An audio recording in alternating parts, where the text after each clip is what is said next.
Cottage Garden. Reykholt. Cottage Garden. Reykholt. Look, there's a trowel and flower pots. In this game, you get the entire greenhouse. Let's settle this once and for all. Reykholt is for 1 to 4 players. Well, so is Cottage Garden. And mine only takes 60 minutes to play. Mine too.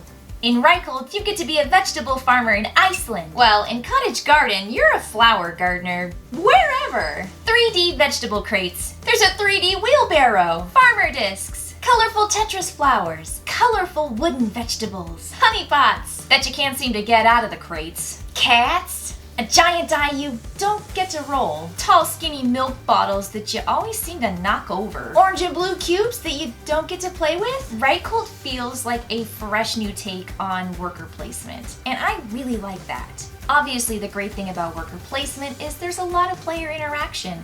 Other players are going to send their workers out to do the same tasks that you want to do, and so you have to change your strategy up every turn when someone blocks the space you want to go to. Cottage Garden reminds me of patchwork, and I really like patchwork. This is a tile-laying game, and it's really straightforward. You can see everything all at once, and so it's super easy to play in your turns, and I know it says 60 minutes, but it takes a little bit less than that sometimes. There's the full garden dynamic in this game. You invest in greenhouses, and those are a variety of size and type of vegetable. You can plant your vegetables, you can harvest your crops, and then you're gonna sell those at the marketplace, which advances you on the tourism track. And the advancement at the end of each round is like none other that I've seen. It's so unique.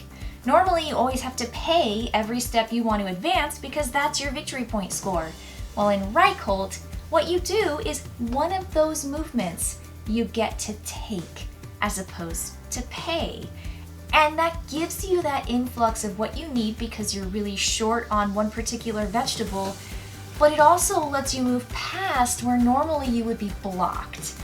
And I just think that's so clever. I love the puzzle of fitting in the shapes and having 2 different garden plots to work with, and how you can look ahead to the shapes that are coming up, what turn is your turn, and which row or column you're gonna pick from. There's so much variety with the flower beds and the flower tiles that this game is super easy and replayable.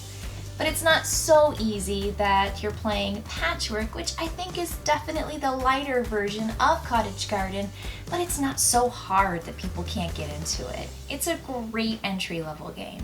Plus, there's the chance of earning the extra beehive points if you get either of your cubes all the way to the top of the track. Plus, there are cats. You get to use these cat tokens to fill in the spaces in your garden just at the right time. And when you cross a certain threshold because you're strategizing, you get cats back. You can only have up to 2 though, so it really adds that strategy and that technique that you've got to pay attention to. There are special cards that are going to give you bonuses, and you're going to be able to share bonuses with players next to you on your left and right. Turns are fast, and the rounds go pretty quick.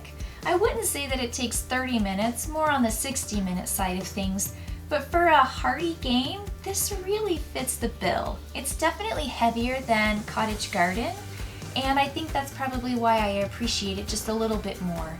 I think Cottage Garden is still pretty light comparatively, and sometimes I just want to jump into a juicier game. If you're looking for strategy, I think the choice is going to be in how you apply your points once you've earned them by filling up all of your flower beds.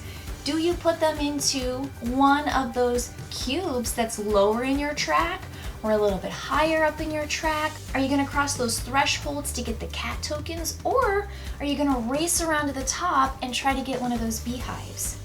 There's a lot to be said for the strategy in moving your point markers in Cottage Garden. Now that you mention it, Cottage Garden sounds pretty cool. Also, it has beautiful artwork, and all of the pieces are really strong and durable and well made. It's just a beautiful game and a beautiful feeling game. Oh, the wooden veggies are top-notch quality, and of course you're going to get wonderful cardboard boards and bins.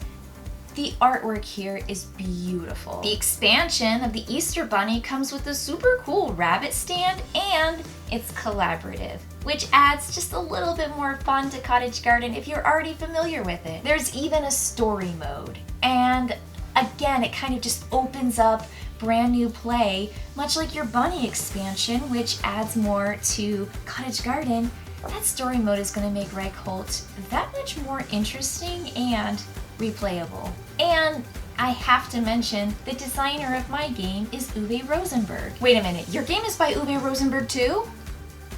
Maybe we should have an Uwe Rosenberg game night. I like that plan. How about this? I'll play Cottage Garden with the Easter Bunny expansion if you play Reykholt with me in the story mode. I'll see you at game night with Cottage Garden. And I'll see you at game night with Reykholt.